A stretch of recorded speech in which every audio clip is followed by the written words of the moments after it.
Hello and welcome to This Week in Agriculture, a presentation of the Communications Unit, Ministry of Agriculture. I'm your producer and host, Christopher Holder. On this week's presentation, we take a look at the activities of Agriculture Minister Zulfikar Mustafa. We see that Guyana continues to lead the way in agricultural development. The focus is, of course, 25 by 2025. Of course, what that means is reducing the region's import bill by 25% by the year 2025. So we'll be hearing about the launch of the Agriculture Investment Forum and Exposition. It's set for May this year, May 19 to 21. We'll be hearing about the launch that was held this past week. And of course, Minister Zulfikar Mustafa was there and he delivered the message to those gathered at that forum. And of course, setting the tone for what followed. We'll be having highlights of the presentations made at that forum. This program is produced for television by Matrix Video Productions and Advertising based in East Berbice. We will be back after these messages.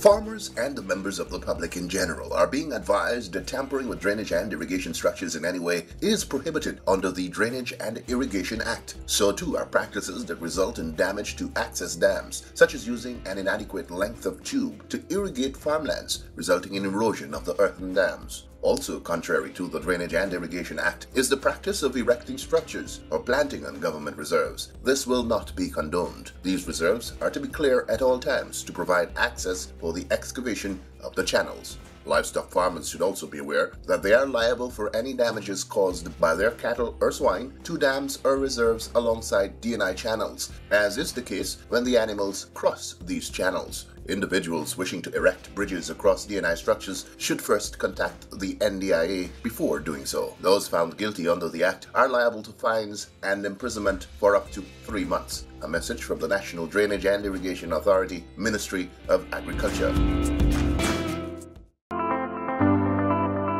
In October 2016, the Kigali Amendment was adopted by all parties to the Montreal Protocol. This included Guyana. The Kigali Amendment brings the future production and the consumption of refrigeration gases under the Montreal Protocol through the phase-out of these ozone-depleting substances and their replacement with substances that are more environmentally friendly. To this end, the Hydromet Service has begun local preparations for Guyana's ratification and eventual compliance with the requirements of the Kigali Amendment. This will require legislative interventions, consultations with all stakeholders and the public at large about what changes will have to be made locally over the next few years. These consultations will begin shortly and will be advertised on all print and broadcast media platforms as well as on social media. For more information, visit the Hydromet website at hydromet.gov.gy. A message from the Hydromet Service, Ministry of Agriculture.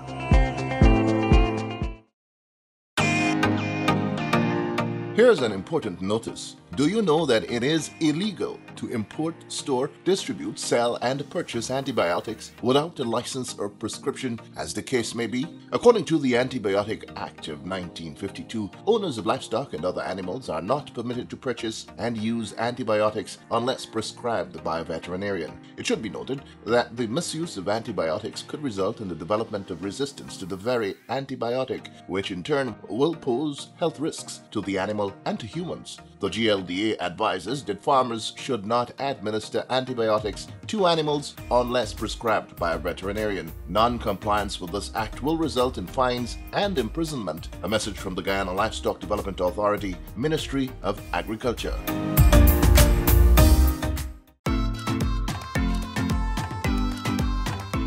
Over the last 10 years, seed treatment has been proven to be very effective in protecting rice plants from damage by early season pests such as water weevils, leaf miners, and caterpillars. This protection can last for up to 30 days. In so doing, it allows for better establishment of the rice plants and later no bare spots in the field. Seed treatment also negates the need for using harmful pesticides during the first 30 days of the crop and therefore allows the buildup of beneficial insects such as the ladybird beetle, damselflies, dragonflies, and spiders. farmers, which will later prove useful against paddy bugs at every stage of their life cycle. Seed treatment involves the application of fipronil at 20% soluble concentrate in a spray can to germinated seed. The mix is 1 liter of fipronil to 2.5 gallons of water to treat 10 120-pound bags of paddy. This can be done manually as seen here. The seed is spread on a level surface and the chemical applied using a spray can. It is then turned and sprayed a few times until the farmer is satisfied that he has achieved complete wetting of his seed paddy. Treated seed paddy is then covered and allowed to be incubated or pressed for the normal 36 to 48 hours. Then it is ready for sowing. It should be noted that in treating the seed, farmers applying the pesticide should wear the appropriate protective gear as seen here to protect against the harmful effects of the chemical on the skin or if inhaled. From 2010, since I started my seed treatment, that's when I started, and I've continued. I've never stopped because I've seen the benefit of seed treatment. And I've seen increased yield, I've seen production better because it actually gives you 35 to 40 days that you don't have to go back into the field and do any kind of a pesticide control, because that actually helps you. So farmers, I'm advising you and I'm giving you that advice because I've been doing this since 2010, and I'd like to see farmers benefit also from these 6 points. Seed treatment is a critical step in the realization of higher yield. If you have not yet adopted this practice, try it this crop. A message from the GRDB, Ministry of Agriculture.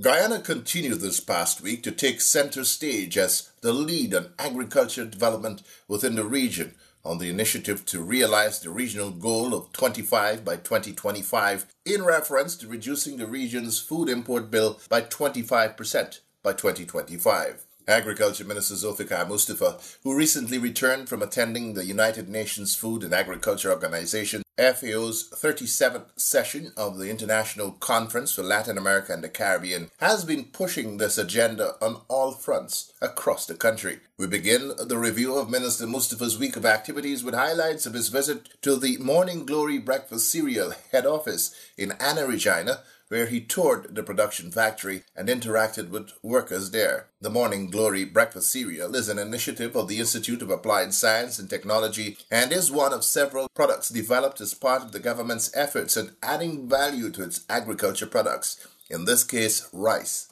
Morning Glory Breakfast Cereal is marketed in supermarkets across the country and is a classic example of what is possible once the necessary development and marketing research is done. The aim is for the development of an ever-expanding range of value-added products in the agriculture sector.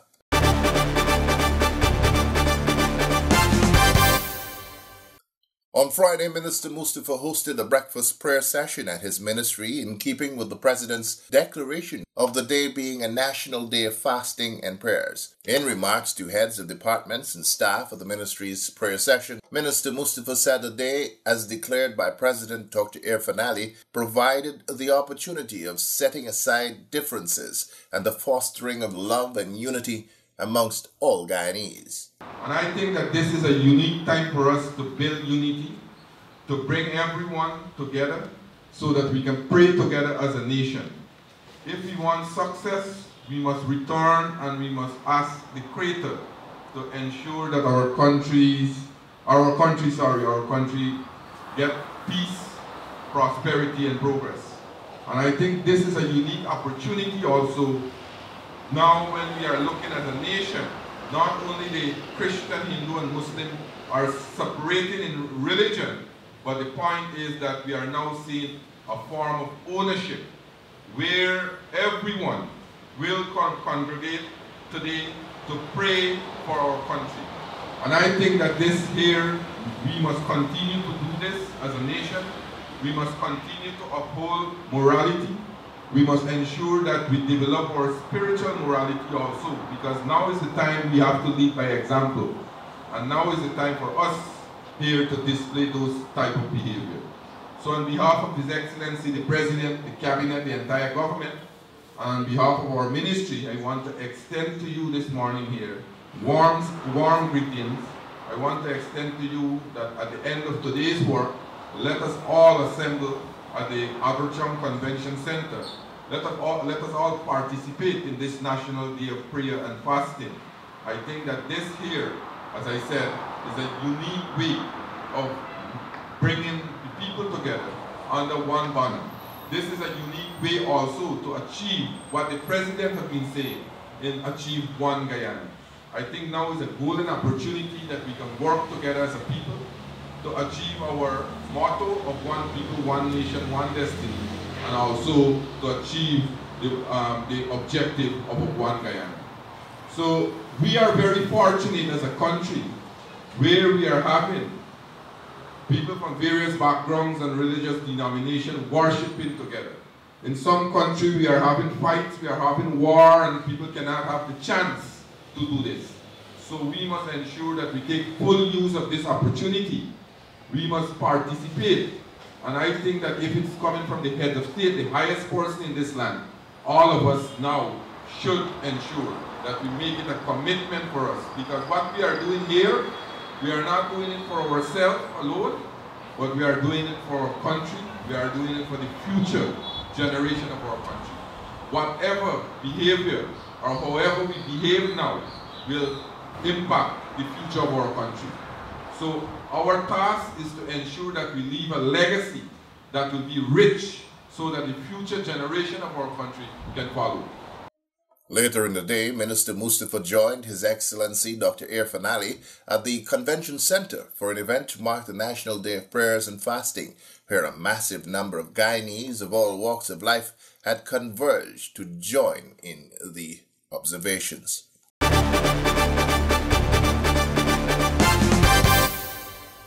On Friday, April 8, Agriculture Minister Zulfikar Mustafa joined President Dr. Irfaan Ali and agriculture stakeholders of Guyana and the region at the Convention Center for the launch of the much-anticipated Regional Agriculture Investment Forum and Exposition. That event is scheduled to be held in Guyana from May 19 to 21 this year and will bring together the region and the world at large for a massive demonstration of the opportunities available in Guyana and the region as a whole. In welcoming remarks, Minister Mustafa spoke to the importance of the upcoming event at this juncture in Guyana's development, said it will pave the way for cementing of plans for the realization of the 25 by 2025 vision. At the 33rd Intersessional Conference of Heads of Government, His Excellency presented a most stimulating and clear roadmap of how the CARICOM region can be mobilized to reduce the almost $6 billion food import bill and achieve the 25 by 2025 vision.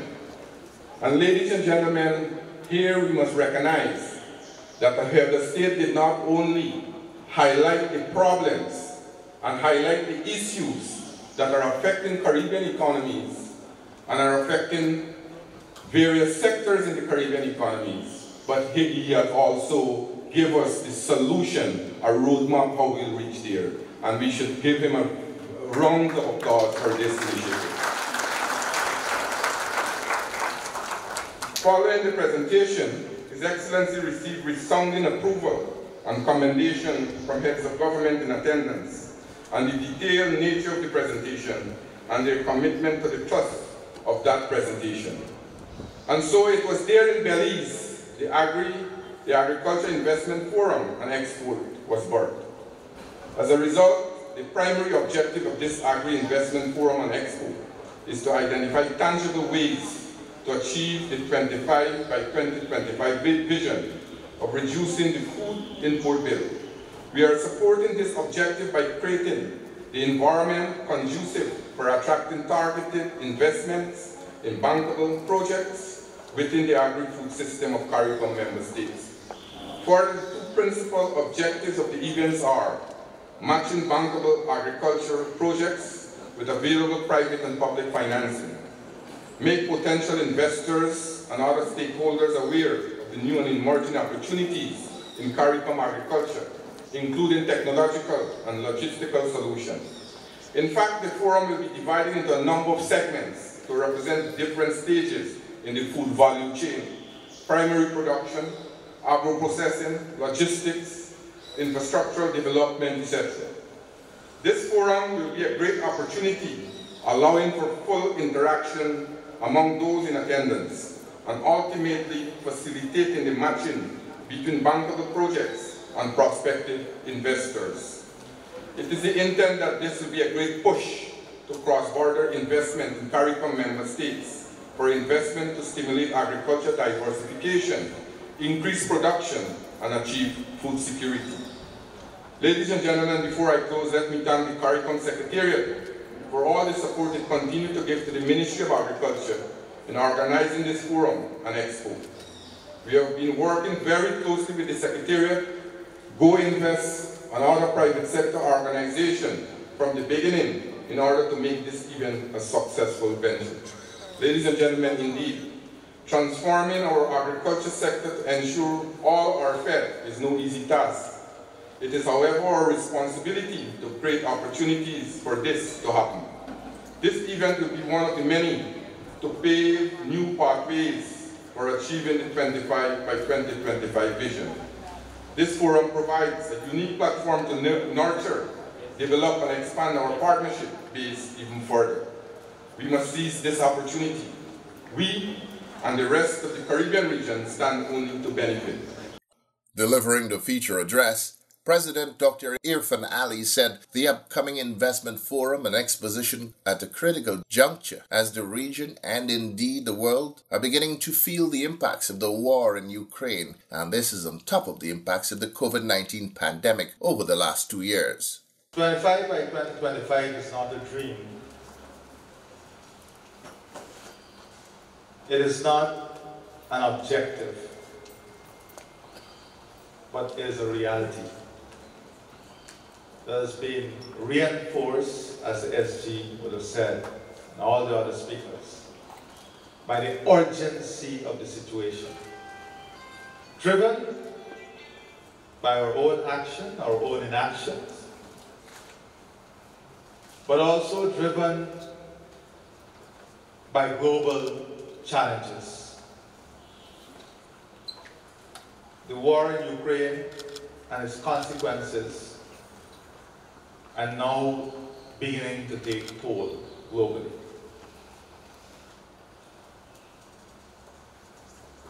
We don't know where the end is, but what we do know is that every single global citizen will be affected. And that is why this must come to an end as fast as possible. Peace and stability must return, and the people must be given the opportunity to return to stability in Ukraine. But think about it, 30% of the wheat production out of the system, bread, and every single other byproduct of wheat. We have not even commenced a process of recovery from COVID.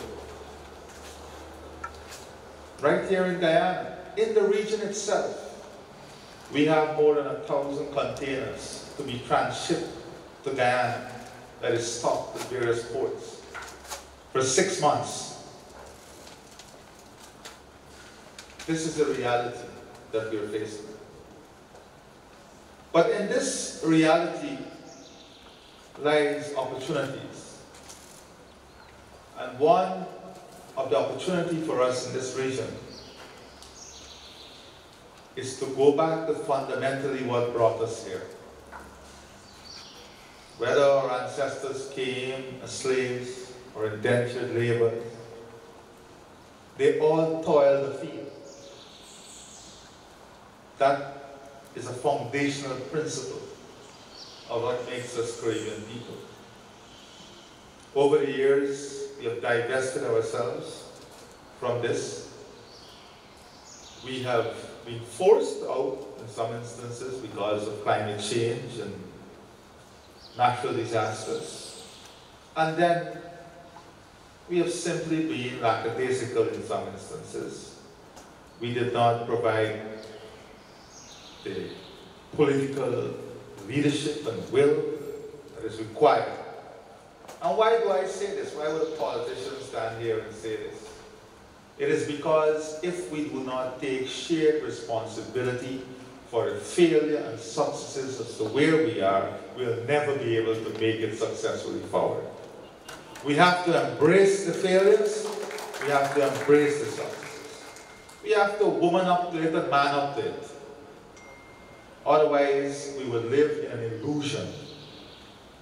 And we can get nothing done if we live in an illusion. Now, I'm just going to briefly touch, because we will have the expo. This is just a launch.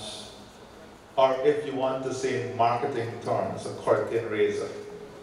But it is much more than a curtain raiser. It is an event of substance.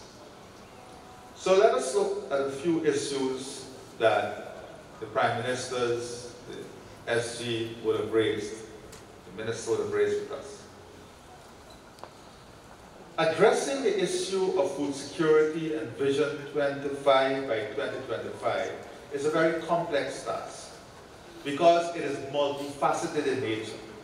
It is not only about producing the food, it is about financing, it is about technology, it is about partnership, it is about inclusion of women and youth, it is about shared responsibilities, it is about transport and logistics, it is about niche markets, it is about job creation, it is about research and development. It is bringing all of these different areas together in unison that will allow us to achieve this target. And Republic Bank is not on the agenda by chance. But Republic Bank, and I want to also take this opportunity to thank the private sector of this region, and here, for their strong commitment to this vision. Republic Bank has already initiated a process of setting aside an allocation of resources to support this vision, to support the achievement of this target. And we want to see all other financial institutions being part of this by doing exactly the same, making it a mainstream part of your allocation. So that is the first thing that we deal with financing. We have started a lot of work, and I want to say to SG, you have, and our assistant SG, you have been tremendous also in your support. I want to say to you, you not only have our commitment from Guyana, as far as our resources would allow us, we are going to provide the financing that is required to help to support the implementation of this strategy. Because it is key for all of us. And I just returned from the UAE, where I was humbled and honored to lead the Caribbean Expo Agency. And as an emerging oil and gas producer, I'm proud to say that 97% of the conversation in the UAE surrounded food security and agricultural development for the region. 97% of the conversation, and I'm very, very proud of that. And sometimes we believe things go unnoticed. But our vision in CARICOM is already touching different corners of the globe. To the extent that the Minister of Finance, this week, was able to get the full commitment of IDB Invest to be part of the 25 by 2025 vision. Not only will they be part of the vision, but they will be part of the Expo on May the 19th to the 21st. We have the commitment of the Canadian High Commission here in Guyana, for example, in technical assistance and supporting us. I spoke to the EU ambassador on many occasions on the issue of food security. and they are all committed to this task. In the UAE, we have been able to secure in attendance at this forum 4 of the largest buyers and distributors of food and agricultural products. They will be coming here to be part of the expo to look at the opportunity. But more than buying and distribution, they invest in the agricultural potential of countries. They put the capital in and they derive the product as an output. And what are they targeting? Coffee, cocoa, spices, sugarcane. These are some of the target areas that they are looking at. And they have all confirmed. For a matter of fact, as I speak to you today, we have confirmed before this launch 20 international companies, 33 regional companies, 53 local companies, and at least 4 global institutions who have all committed to this country. Presentations were also made virtually by Barbados' Prime Minister, the Honorable Mia Mottley, St. Vincent and the Grenadines Prime Minister, the Honorable Ralph Gonsalves, and in person by CARICOM Secretary General Dr. Carla Barnett. When I spoke to the regional ministers of agriculture in 2018 in Barbados, I reminded them of the Jaguar initiative. My friends, there is nothing like a plan whose time has come, or an idea whose time has come.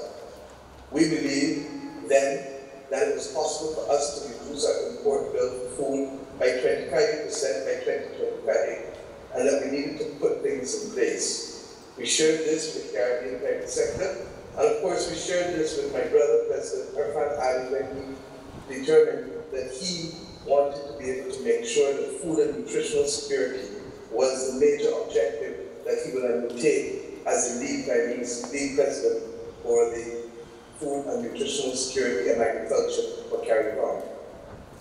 I want to urge all of us that we didn't know then what we know now, that we would face a pandemic, that we would face a global disruption in supply chains, that we would have faced, regrettably now, a threat to food security and food prices, with food prices rising as high as in a decade in the last month. We have a solemn obligation to our people to feed our people, as Prime Minister Gonsalves said. And as you've heard from every other speaker, Mr. Chung, the representative of the Public Financial Board, Mr. Secretary General, all of the other speakers, and as I'm sure you'll hear from President Ali, this is now our mission. I trust and pray that those of us who come to Georgetown on May 19th will find it possible, therefore, to pull together all aspects of the plan necessary, from planting, from rearing livestock, to logistics, to marketing, to packaging, and of course, to advertising and being sensitive to the likes and dislikes of our population. Because if we don't give them something with which they're familiar, they are likely to want to purchase, and they will not necessarily achieve the ends that they want to achieve. But in any event, when the heads of government of CARICOM met also the chronic NCDs in the region, we recognize that this is one of the greatest threats to our economic stability. And therefore, we are not only responding to the global conditions, we're responding to what is necessary to keep our bodies healthy and to keep our people healthy and productive. So, please, let us come together in Georgetown, May 19th to 21st. And I must say that I look forward also to a large Guyanese delegation coming the next week to AgroFest in Barbados, which is our intention to be able to send a signal to that we are in this with you fully, and that we intend not only to talk the talk, but to walk the talk. Good luck and blessings to all. Thank you. The driving force behind this Forum and Expo is the distinguished President of Guyana, my dear friend Irfan Ali, following in the footsteps of Mara Jabdiro. and they have been respectively the lead heads of government in CARICOM for agriculture, agricultural diversification, and food security. And my brother Orphan presented an excellent paper to CARICOM, and this, in fact, is one of the practical outcomes. I'm looking forward very much to this forum and expo. St. Vincent and the Grenadines will be represented, and we are hoping that all of CARICOM will come, investors from across the region will come, and outside of the region for this extraordinary forum and exposition. More than ever, we have to build agriculture and feed ourselves in this region. And Irfaan Ali has a plan, and we need to interrogate that plan. And we also require investment, not only from the states, but very much from the private sector across the region and globally, to invest in agriculture and agro-processing. Make agriculture a major pillar again in this Caribbean. And I have to tell you that the story that the Minister of Agriculture told about the excitement with which the proposals of President Ali were received at the conference were really absolutely understated. There's real support for this initiative that's being led by the President. This event is an important step on the path to achieving the clear objective set by the heads of government of investing in Vision 25 by 2025, with the aim of promoting and improving the productivity and the resilience of the region's agri-food system. The decision of our heads of government is a clear recognition that, despite our challenges, the CARICOM agri-food sector, which accounts for more than 20% of our employment, represents a clear opportunity for clear investment, for increased investment in primary production, agro-processing, marketing, e-commerce, and innovative technologies, to name a few. It is also a clear recognition that the cost of inaction is just too high. There is no better time than now to do what is needed to better withstand future crises as a region, whether those crises be disasters or supply chain bottlenecks.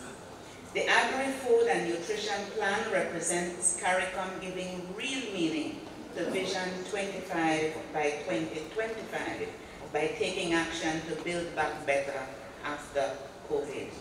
Heads of government have placed the highest priority on enhancing our food security and our nutrition. As CARICOM's lead head of government for agriculture and food security, His Excellency President Ali has been tirelessly leading this issue. He has championed the thrust towards the revitalization of our agriculture sector and has put in place the mechanisms to drive that process. He has therefore helped the region to send out the clear message that we are serious about the development of the agricultural sector and by extension our food and security, nutrition security. Agriculture remains a pillar of CARICOM member states' economies and has the potential to contribute significantly to economic resilience and drive inclusive socio-economic development across our region. We do have a cadre of hardworking farmers, agro-processors, marketers, all of whom deserve our assistance in delivering the technological, logistical, and financial solutions aimed at raising their levels of competitiveness. The achievement of a 25% reduction in our food import bill by 2025 targets the significantly increased production of some key products, such as poultry, corn and soya, fish, sheep, goats, and a range of fruits and vegetables. Initiatives will also address several cross-cutting issues, such as the removal of various barriers to our internal CARICOM trade, mobilizing financing, developing insurance, market facilitation, and transportation. The forum and expo will bring together investors and other stakeholders who will share information on the specific opportunities that exist for enhanced commercial activity. It is therefore expected that coming out of this engagement, there will be concrete investment opportunities that can be pursued and for which the necessary support can be provided. I therefore wish to thank the government of Guyana for offering to host this event and for putting in place the resources, logistical arrangements, and the planning necessary to bring the forum and expo to fruition in a relatively short time. The CARICOM Secretariat is partnering in this process and is providing assistance in supporting the execution of this very important event. Similarly, I want to acknowledge the efforts of the regional groups, including those representing our farmers and other private sector actors, development partners, and other stakeholders for the commitment and dedication shown in collaborating to ensure that the forum will be a success. The CARICOM Agri-Investment Forum and Expo will provide a perfect opportunity to strengthen development of the region's agri-food system. It will set a solid foundation for the creation of a platform that will accelerate and further propel intra-regional trade and economic development. The time for bold and decisive action is now. This is the clearest opportunity for the CARICOM region to seize control and chart its own destiny in food and nutrition security. We must get it right if we are to grow our agri-sector and develop our economies. Too often as a region, we have not been able to take advantage of what is right in front of us, and we will do that now. As chair of the Conference of Heads of our Caribbean community, I am pleased to join you all today for the launch of the CARICOM Agri-Investment Forum and Expo, which will be held in Georgetown, Guyana, from May 19th to the 21st, 2022, under the theme Investing in Vision 25 by 2025. This project holds special significance for our community. It speaks fundamentally to the priority that we as a region have attached to assuring food and nutrition security for the citizens of CARICOM. It follows in-depth discussions that we have had since last year at the highest levels on how we could transform our food systems. Renewed focus on the regional agricultural agenda came in the midst of the pandemic, and if there was no urgency in our actions before, the wide-ranging socio-economic effects have only reinforced the need for action. The strategy laid before us by President Ali in creating a pathway to achievement of our medium-term goal of reducing our food imports by 25% by 2025 and laying the foundation for a long-term food production system was adopted at our last heads meeting in Belize. This requires deliberate and concerted action at the national and regional levels. CARICOM governments are cognizant of the interdependence of the relationship between the public sector and the private sector, and how in conjunction these different parts can work together to achieve an outcome that is beneficial to our most important asset, the people of the Caribbean. We are here today launching this initiative in keeping with our decision in Belize to let you know that our governments are committed to fostering a regional environment that allows improved agricultural production and productivity, utilizing technical expertise, research and development, technological know-how and innovation for development of a regional supply program that is sustainable, environmentally friendly, and cost-effective with a view to building resilience. The cost-cutting need at this time is not only for investment, but for avenues and strategies to engage women and youth and to leave a lasting legacy for those to come. The region must hone its competitive advantages to build its strengths and target systemic weaknesses. We can, however, drive change in these factors or circumstances within our control. The Forum and Expo will present us with an opportunity to catalyze investment, create linkages and networks, respond to infrastructural development needed to aid this process, and provide the necessary structures or frameworks to support this. Along with our CARICOM brothers and sisters, Belize is making its own efforts on this front, and I welcome the engagement that the community will be undertaking with wide participation expected from all quarters, particularly with investors and development partners. On behalf of our community, I commend the leadership of President Irfan Ali, who, as lead head for agriculture and food security, has brought renewed energy and strategic focus to our efforts at the regional level. I also commend the work of the CARICOM Ministerial Task Force on Food Production and Food Security that is working strenuously to advance our common agenda in this area. I look forward to a successful Forum and Expo in May 2022.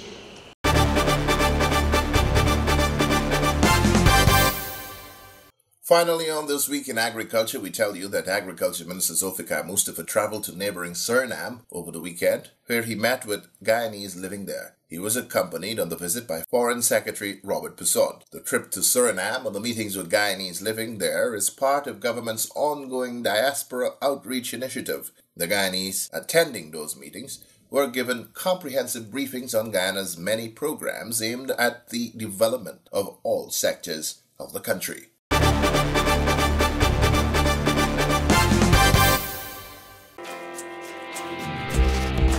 Farmers and members of the public in general are being advised that tampering with drainage and irrigation structures in any way is prohibited under the Drainage and Irrigation Act. So too are practices that result in damage to access dams, such as using an inadequate length of tube to irrigate farmlands, resulting in erosion of the earthen dams. Also contrary to the Drainage and Irrigation Act is the practice of erecting structures or planting on government reserves. This will not be condoned. These reserves are to be clear at all times to provide access for the excavation of the channels. Livestock farmers should also be aware that they are liable for any damages caused by their cattle or swine to dams or reserves alongside D&I channels, as is the case when the animals cross these channels. Individuals wishing to erect bridges across D&I structures should first contact the NDIA before doing so. Those found guilty under the Act are liable to fines and imprisonment for up to 3 months. A message from the National Drainage and Irrigation Authority, Ministry of Agriculture.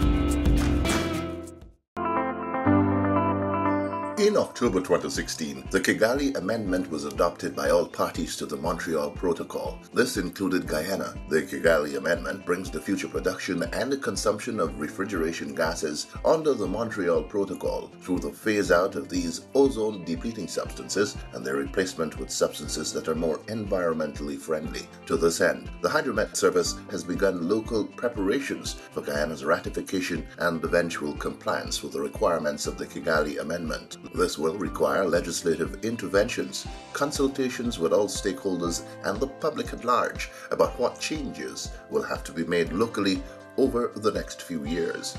These consultations will begin shortly and will be advertised on all print and broadcast media platforms as well as on social media. For more information, visit the Hydromet website at hydromet.gov.gy. A message from the Hydromet Service, Ministry of Agriculture.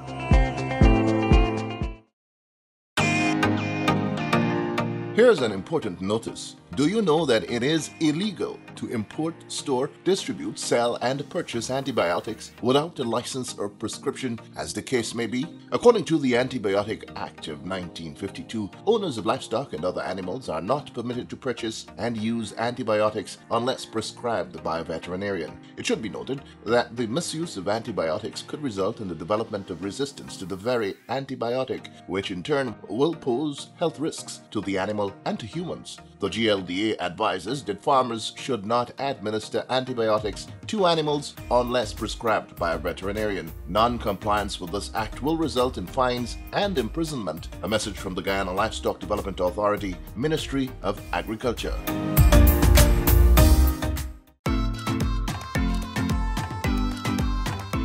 Over the last 10 years, seed treatment has been proven to be very effective in protecting rice plants from damage by early season pests such as water weevils, leaf miners, and caterpillars. This protection can last for up to 30 days. In so doing, it allows for better establishment of the rice plants and later no bare spots in the field. Seed treatment also negates the need for using harmful pesticides during the first 30 days of the crop and therefore allows the buildup of beneficial insects such as the ladybird beetle, damselflies, dragonflies, and spiders, which will later prove useful against paddy bugs at every stage of their life cycle. Seed treatment involves the application of fipronil at 20% soluble concentrate in a spray can to germinated seed. The mix is 1 liter of fipronil to 2.5 gallons of water to treat 10 120-pound bags of paddy. This can be done manually as seen here. The seed is spread on a level surface and the chemical applied using a spray can. It is then turned and sprayed a few times until the farmer is satisfied that he has achieved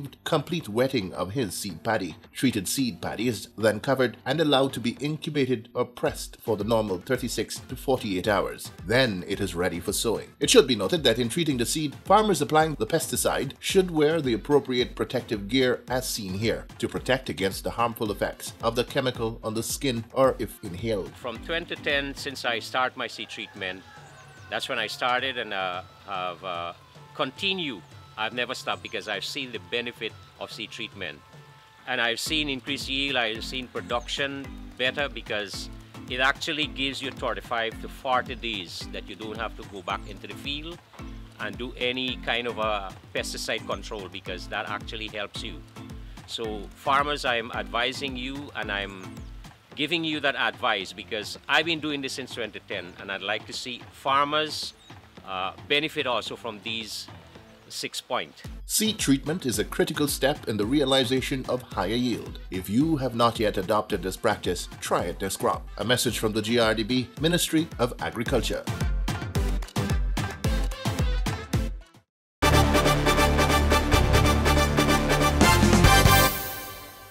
Well, that's all the time we have on this week's edition of This Week in Agriculture, a presentation of the Communications Unit, Ministry of Agriculture. I'm your producer and host, Christopher Holder. Until next time then, be good to yourselves and to each other.